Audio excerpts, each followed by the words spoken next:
have a Honorable Kennedy saying that if it is him, he would never concede defeat. As I said, I like him as a person, but it was very, very disappointing.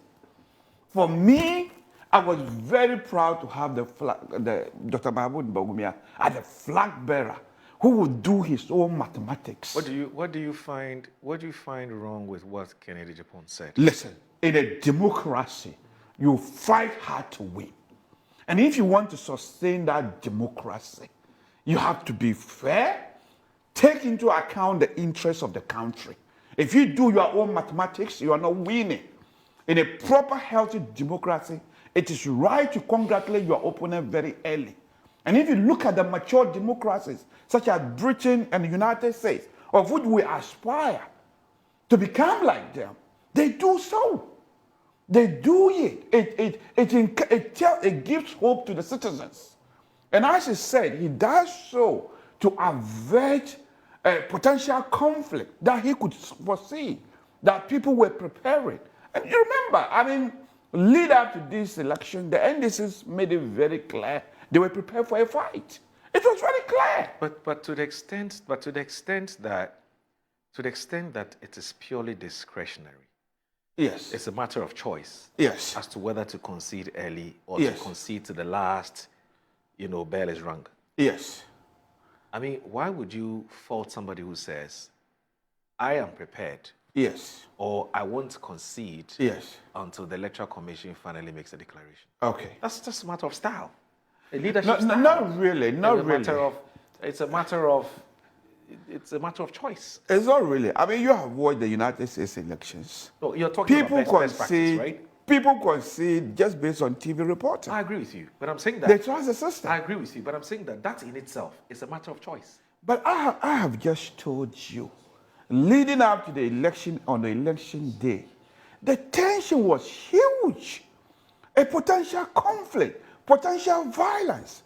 And if I do my mathematics, and I know I am losing the election, why wait till 2 or 3 people die before I will concede defeat? I don't really think it's a matter of choice. It's a matter of taking the best interests of the country at heart and making a decision. Why wait till a large number of people die simply because somebody wants to be president? It tells me that Dr. Mahmoud Bawumia is not interested in becoming a president. He's interested in promoting the best interests of the country. And if by losing the election can promote the best interests of the country, this is the right person to be president. But are you by this saying that you suspect that the comments that Kennedy Agyapong made was an indirect shade to Dr. Mahmoud Bawumia?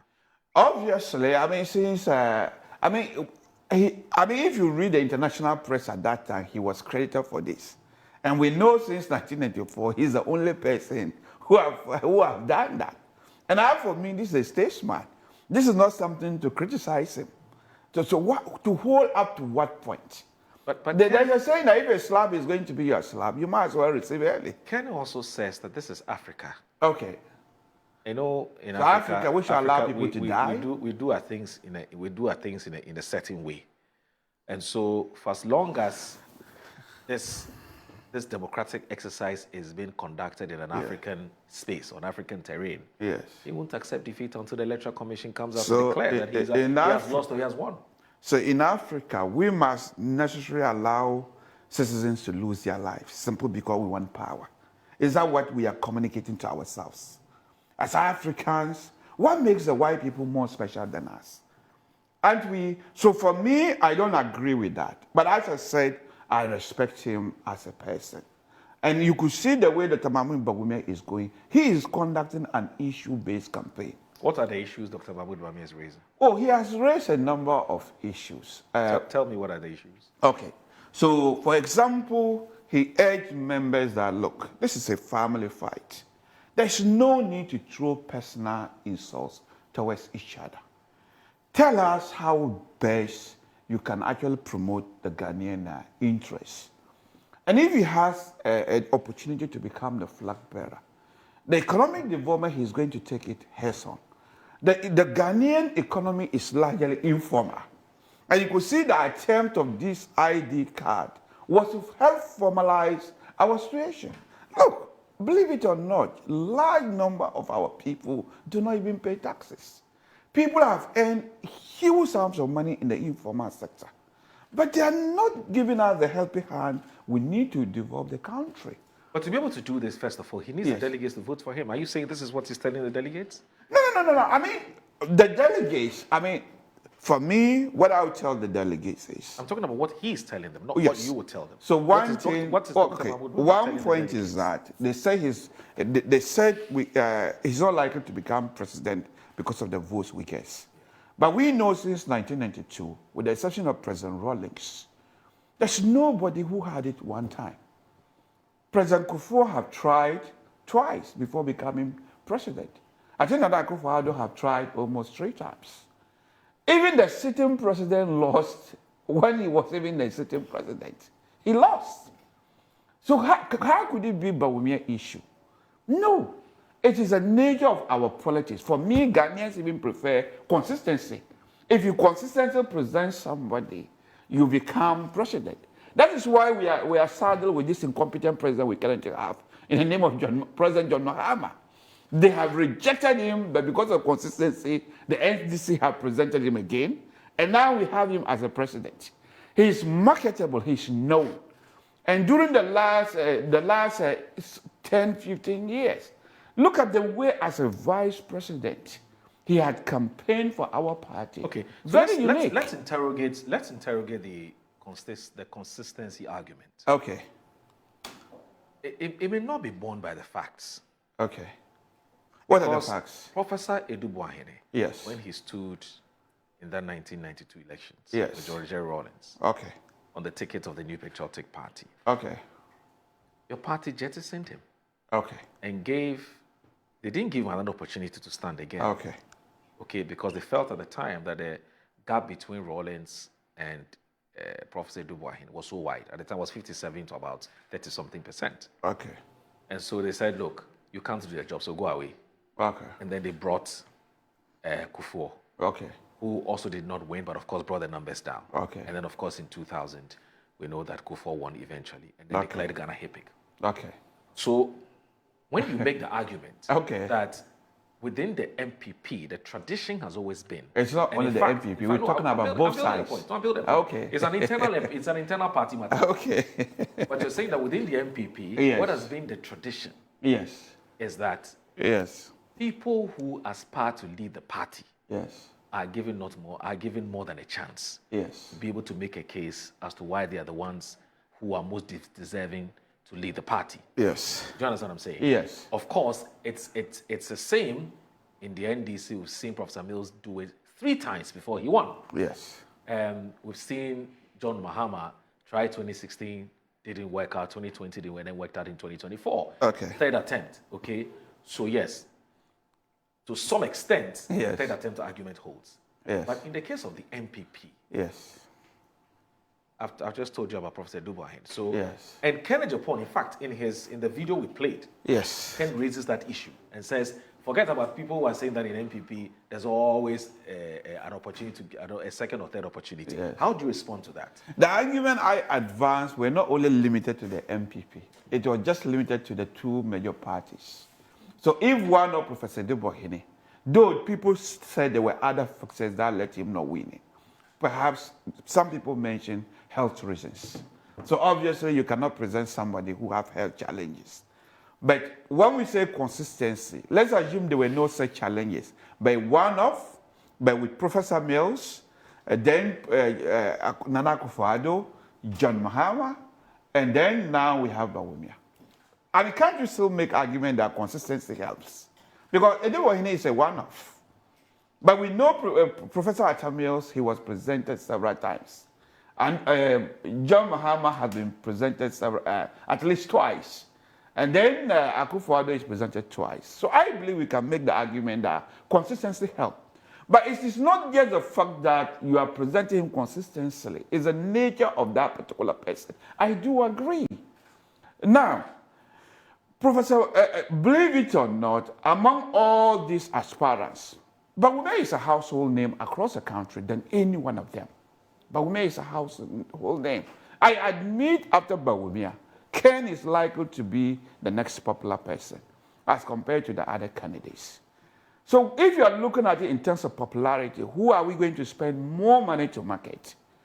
Mahmoud Bawumia will be the least that will spend more money to market because people already know him. We don't need to even...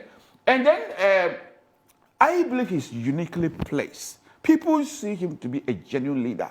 And some of the decisions that he has made, if I'm an electorate, I'm trying to make a decision as to who to vote. Somebody who has the interest of the country at heart would definitely be that person. And that decision that he made in admitting early defeat and congratulating his opponent, I mean, it inspires me. If I have the same opportunity, I will do it the same way. Because at the end of the day, you are not looking for power's sake. You are looking for power for the sake of the people. So if clearly you can promote the people's interest, why wait? And argue that in Africa, we do people different. Simply because in Africa, people should die for you to have power. For me, I do not agree with that. Finally, okay, the issue about whether Dr. Mahmoud Bawumia, because that theme or that issue keeps coming up. Yes. In the campaign of his opponents, yeah, okay, they keep raising the issue about he's let the party down. He's let the party down, so don't give him another opportunity. He's let the party down, so don't give him. And you juxtapose that with Dr. Mahmoud Bawumia's own admission of some of the, some of the ills, okay, yeah, or the downtimes of the new patriotic parties and Nana Akufo-Addo's governance, of which he was a key member because the vice president, and then goes ahead to say that we apologize. Yes. And you have Gabi, as Sarajida, who says, well, this apology thing, let's look at it again, because you have to be careful you don't create a certain impression that you feel so woefully. Okay. That you're apologizing, and that if that impression is carried, by the electorates, yes, you would then struggle morally to go back to them and say, give me another opportunity because you're a failure. So okay. you perhaps don't deserve another opportunity. Should Dr. Mahmoud Bawumia say that, look, I'm the leader of the team, and so I take full responsibility for what has happened? Or like he did, is that we are sorry and we apologize.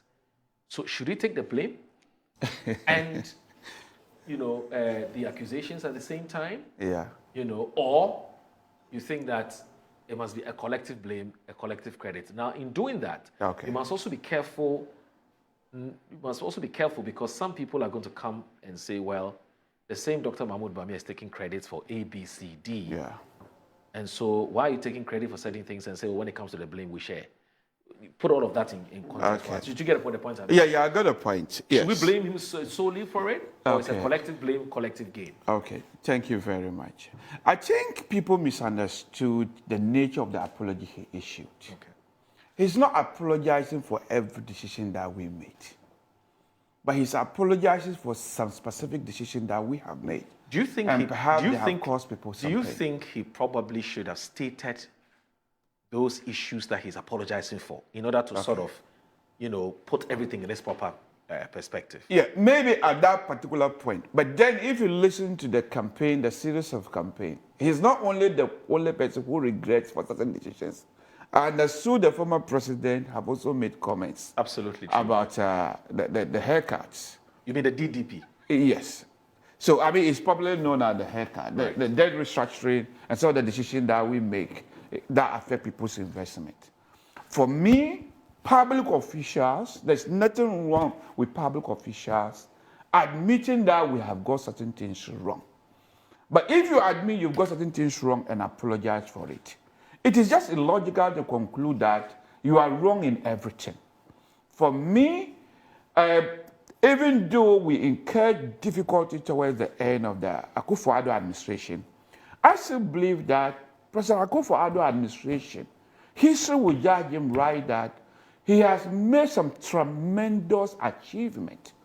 For me, this free senior high school was very close to my heart. The decision to make to introduce it. You see, International Covenant for Economic, Social, and Cultural Rights have always urged African countries to introduce it. You might not see the benefits now, but in 10, 15 years down the line, you will see the massive improvement that it has done.